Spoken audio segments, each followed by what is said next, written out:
विष्णु पुराण के अनुसार भक्त प्रहलाद का जीवन चरित्र व उनकी कहानी को जो मनुष्य सुनता है उसके पाप शीघ्र ही नष्ट हो जाते हैं। पूर्णिमा, अमावस्या, अष्टमी और द्वादशी को इसे पढ़ने से मनुष्य को गोदान का फल मिलता है। जिस प्रकार भगवान ने प्रहलाद जी की सभी आपत्तियों से रक्षा की थी, उसी प्रकार वे सर्वदा उसकी भी रक्षा करते हैं जो उनका चरित्र सुनता है, जो इस प्रकार है। जब भगवान नृसिंह ने हिरण्यकश्यप और उसकी पूरी सेना का अंत कर दिया और उसके पश्चात भी वो शांत नहीं हुए, तब ब्रह्मा जी ने प्रहलाद से कहा, बेटा, तुम्हारे रक्षा हेतु भगवान नारायण ने नृसिंह का अवतार लिया है। तुम्हारी पुकार वो जरूर सुनेंगे। तुम ही जाकर उनको शांत करो। तब प्रहलाद भगवान के समीप जाकर हाथ जोड़कर साष्टांग भूमि पर उनके समक्ष लेट गया और उनकी स्तुति करने लगा। बालक प्रहलाद को अपने चरणों में पड़ा देखकर भगवान दर्याद्र हो गए और उनका क्रोध भी शांत हो गया।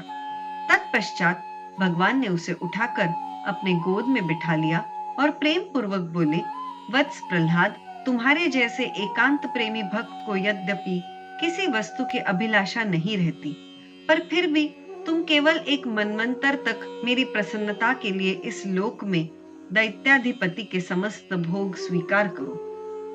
भोग के द्वारा पुण्य कर्मों के फल और निष्काम पुण्य कर्मों के द्वारा पाप का नाश करते हुए उचित समय पर शरीर का त्याग करके समस्त बंधनों से मुक्त होकर तुम मेरे पास आ जाओगे।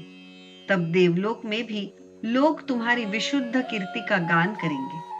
तब विष्णु भगवान के आशीष से अपने पिता की मृत्यु के पश्चात प्रहलाद तीनों लोकों का राजा बन गया। दैत्य कुल से होते हुए भी उसने अहिंसा तथा धर्म का मार्ग अपनाया तथा सभी की रक्षा की। उसके राज्य में सभी प्रजा कुशल मंगल से रह रही थी। वह प्रतिदिन ब्राह्मणों को दान करता था तथा उसके राज्य के खिलाफ आवाज उठाने वाले प्रतिद्वंदियों को बिना अस्त्र उठाए उन पर विजय पा लेता था। प्रहलाद के स्वभाव के कारण वह देवता तथा दानवों दोनों में प्रिय हो गया था। जब प्रहलाद बड़ा हुआ तब उसका विवाह द्रुति नामक स्त्री से हुआ, जिससे उन्हें विरोचन नामक पुत्र हुआ। जब विरोचन राज्य का कार्यभार संभालने लायक हुआ तो प्रहलाद ने अपने पुत्र विरोचन को राज्य का भार सौंप दिया तथा स्वयं मोक्ष प्राप्त करने चले गए। इस प्रकार प्रहलाद ने अपना संपूर्ण जीवन भगवान विष्णु की भक्ति, सदाचार, धर्म की स्थापना करने में बिताया। प्रहलाद के इसी व्यवहार के कारण ही वह दैत्य कुल में जन्म लेने के पश्चात भी भगवान विष्णु का सबसे प्रिय भक्त बन गया।